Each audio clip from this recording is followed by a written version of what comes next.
Je ne sais même pas comment les gens peuvent penser que l'Ukraine peut battre la Russie. Je ne comprends pas. Je ne comprends pas.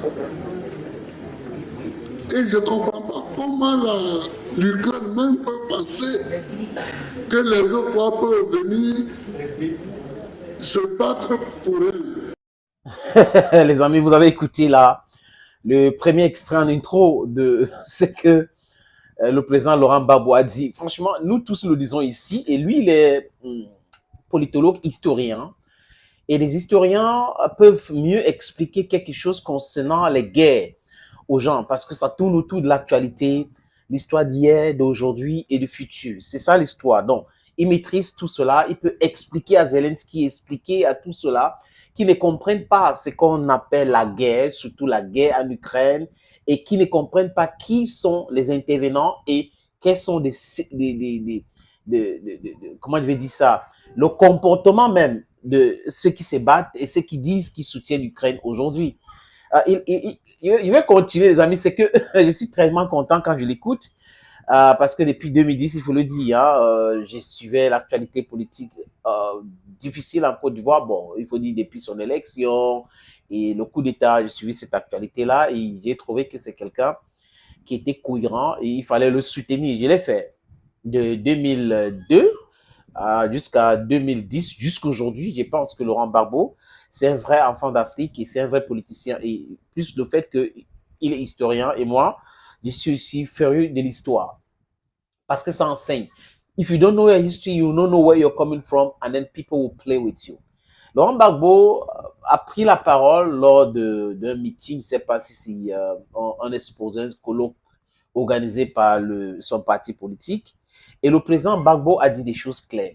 Comme l'intro que vous avez écouté, l'Ukraine a pensé à un moment donné qu'il pouvait gagner contre la Russie. Comment? Ça a commencé comment? La réflexion là a été, c'est-à-dire que qui a mis ça dans leur tête? Qui sont ceux-là qui les ont dit que c'était possible de vaincre la Russie? Quelque chose de quasi impossible.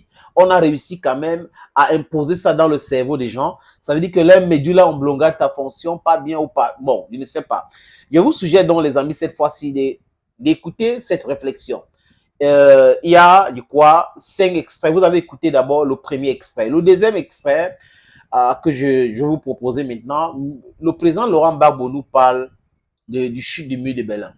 Et il trace l'histoire des 88, 89, 90, 91. Et qui avait mis fin aux communistes. Et les Occidentaux avaient pensé que c'était la fin de la Russie, que c'est bon pour la Russie et autres. Voilà l'erreur. Et il nous dit que c'est à partir de là que Mitterrand, tout le monde le sait, avait réuni les chefs d'État à la Bolle en France pour les imposer le retour du multipartisme qui les avait encouragés à arrêter. Donc, il y avait le multipartisme dans les pays africains colonisés par la France et le Royaume-Uni, mais ils avaient mis fin à cela juste parce qu'ils voulaient continuer à piller convenablement et sérieusement les pays africains. Et après la chute du mur de Berlin, que j'ai visité, et ce mur aussi, j'ai eu la chance d'y aller. Je suis parti de l'Est à l'Ouest Allemagne pour voir les choses de mes propres yeux, des amis, a poussé le multipartisme, a poussé les pays de l'Occident. On vend la démocratie, on vend ceci. C'est ce qui s'est passé. Je vous suggère, les amis, d'écouter le président Laurent Gbagbo, le chouchou des mamans. Jusqu'à présent, depuis 1988, 89, 90, jusqu'à aujourd'hui, nous vivions sur les acquis de la chute du mur de Berlin. On dit que le communisme est mort. C'est sur ces acquis que la diplomatie mondiale s'est construite. C'est depuis lors que, pour ce qui concerne les ex-colonies françaises, François Mitterrand a demandé aux gens d'ouvrir et de faire le multipartisme. Ça a été la même chose pour les colonies britanniques, pour les ex-colonies britanniques. Le président Laurent Gbagbo, c'est très important les faits historiques. Parce que si vous ne connaissez pas, j'ai dit ça il y a quelques minutes ou quelques secondes en anglais, si vous ne connaissez pas bien votre histoire, vous ne pouvez pas savoir où vous êtes en train d'aller. Vous ne pouvez pas savoir le mal que les autres ont fait pour vous, contre vous ou contre votre pays, contre votre espace. Et vous allez entrer encore dans les bras des mêmes personnes qui ont uniquement l'exploitation de l'homme par l'homme dans leur tête, les amis. Donc, c'est exactement ce qui s'est passé. Après la chute du mur de Berlin, les Américains se sont dit, c'est bon pour nous, oui, on a tout gagné, vraiment, le reste, on ne prend rien en considération, vraiment, les Soviétiques, c'est fini et tout, le reste, la Chine, il n'y avait pas, la Chine ne comptait sur l'Union soviétique. Donc, du coup, c'était bon pour eux. Ils n'ont pas vu que le monde était en train de changer, que les gens changeaient et que les gens étaient en train de se préparer. Ils n'ont pas vu l'arrivée de la Chine parce qu'aujourd'hui, on parle de l'hégémonie militaire, l'hégémonie économique chinoise dans le monde. Il y a une réelle compétition dans le monde entre les Américains et les Chinois concernant la monnaie et autres. Ça rend l'équation difficile aux Américains qui n'ont pas vu ça venir. Ils sont restés dans cette secteur. Nous sommes les gendarmes du monde, nous pouvons et tout cela. Autre chose, ils n'ont pas vu l'hégémonie militaire russe venir. Donc, ils sont surpris par cela, les amis. Et imaginez, à l'époque des États-Unis, sachez que les Marines devaient être en Ukraine depuis longtemps pour faire la guerre et battre même la Russie. Mais aujourd'hui, là où nous parlons, c'est impossible. Et les diplomates américains le disent. Tout le monde est unanime. Les Américains ne veulent pas faire la guerre avec les Russes. Donc, une confrontation directe n'est pas envisageable et n'est pas envisagée. Donc, Zelensky devrait écouter ce langage-là. Une confrontation entre les États-Unis et la Russie n'est pas envisagée et pas envisageable. Ce n'est pas pour l'intérêt des Américains, ce n'est pas pour l'intérêt des Occidentaux. Et la diplomatie américaine l'a dit et martelé à plusieurs reprises, les amis. Imaginez que c'était à l'époque, comme je vous dis. Si c'était à l'époque, c'est que le truc là, vraiment, c'est déjà fini. Les amis, je vous suggère d'écouter ce troisième extrait du président Laurent Gbagbo. Les États-Unis se rendent compte qu'elle est menacée sur le plan économique par l'hégémonie naissante de la Chine et sur le plan financier et sur le plan militaire par l'hégémonie russe. Voilà les nouvelles donnes. Se rendant compte de ça, qu'est-ce qu'il faut faire? Sinon, le problème de l'Ukraine, c'est un petit problème. En 2022, Zelensky lui-même, comédien par profession, parce que c'est un comédien par profession,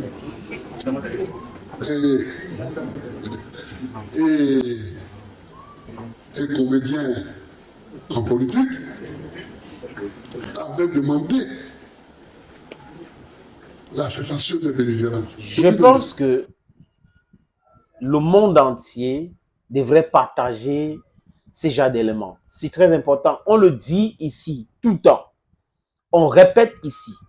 Aujourd'hui, vous avez les éminences grises de l'histoire, de l'analyse de la chose politique qui vient marteler encore. Oui, le peuple du monde est au courant de tout ce changement. Ce changement que les Occidentaux n'ont pas vu venir.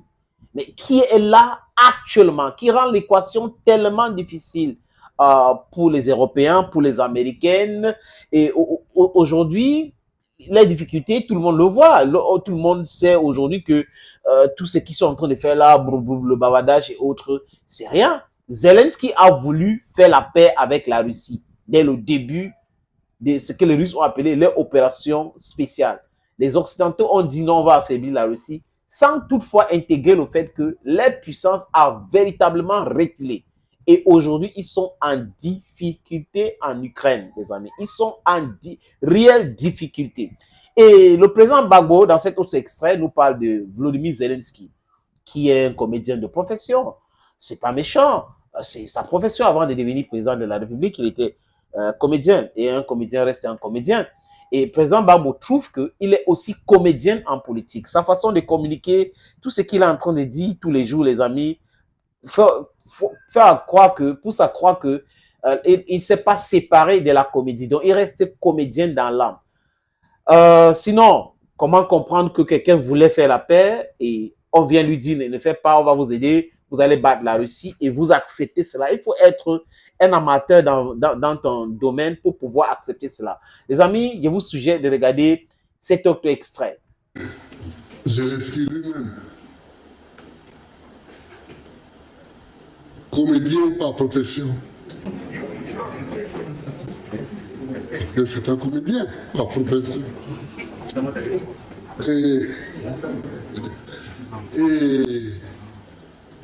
Et comédien en politique avait demandé la cessation des belligérances depuis 22. Et les Américains l'ont poussé. Maintenant, ils se retrouvent devant l'impossibilité qui était visible depuis longtemps, l'impossibilité de vaincre la Russie. Mais qu'est-ce que l'Ukraine par rapport à la Russie? Un petit moyen.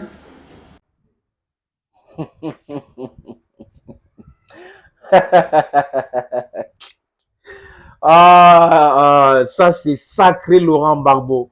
Il dit sacré Laurent Gbagbo, les amis. Voilà, c'est la réalité en face. Là, quand la réalité est là comme ça, il dit des choses simplement et clairement. C'est un pédagogue, donc simplement et clairement. Et les faits, c'est comme dans le journalisme, dans la communication. Les faits et rien que les faits. C'est ça. Ça peut énerver des gens, mais c'est une pure vérité. Et si on part du point de vue de cette vérité-là, on peut régler ou analyser de façon intéressante, de façon stratégique et tout, toute cette actualité-là, et pour mieux comprendre. Mais si les fondamentaux de notre argumentaire n'est pas la vérité, on sera toujours en train de faire des choses stupides, prendre les décisions stupides qui seront ou qui vont faire du mal à nos peuples. Et c'est pour cette raison que cette actualité est tellement importante, c'est vital pour nous d'analyser ce qui se passe en Ukraine, de comprendre ce qui se passe en Ukraine, parce que la politique dans le monde aujourd'hui est quelque chose qui va forger l'avenir du peuple africain. Ça va nous faire comprendre que nous devons avoir notre monnaie, nous devons avoir notre souveraineté dans beaucoup de domaines, pratiquement tous les domaines du monde, et on doit être plutôt compétitif avec les autres. Unity in unity, we stand strong. C'est ce qu'il faut retenir. Les amis, tout le monde le sait, tout le monde le dit. Même le président Laurent Gbagbo le dit aujourd'hui. C'est l'OTAN qui fait la guerre contre la Russie. L'Ukraine ne représente pas grand-chose. La Russie devait déjà écraser l'Ukraine depuis longtemps. Mais quand 40 pays se mettent ensemble avec les armes et autres, avec des mercenaires sur le terrain pour faire la guerre contre la Russie, ça donne ce que ça donne aujourd'hui. Ça traîne, mais ça pousse vers la destruction totale de l'Ukraine. Et la capture, je vais dire ça comme ça, les Russes sont en train de faire ça de façon méthodique aujourd'hui et de façon permanente. Et j'ai vu une interview de Piotr Tolstoï, qui est le vice-président de la Douma, qui a dit que les terres que les Russes ont déjà récupérées en Ukraine ne vont jamais retourner en Ukraine. Donc, s'il y a dialogue aujourd'hui, si on parle de paix aujourd'hui, que l'Ukraine oublie les territoires déjà annexés ou récupérés par les Russes. Vous voyez, on ne devrait pas arriver là-bas. Si les Occidentaux, la France, l'Allemagne, c'était Sarkozy d'abord, après Hollande, après Angela Merkel, avaient cette volonté d'amener la paix dans ce pays, on ne devait pas être là. Ils devaient juste avoir l'autonomie, le droit de parler la langue russe et tout. 20 millions de personnes ne pouvaient pas être exclues comme ça de la société et les gens sont d'accord avec cela. Donc, vous voyez que ils ont très mal calculé et mal calculé leur adversaire, les amis. Et les conséquences, c'est cela, les amis. Le président Gbagbo le dit lui-même, du sujet qu'on écoute, quand il dit que c'est l'OTAN qui fait la guerre contre la Russie et que ce n'est pas l'Ukraine. On regarde. Voyons.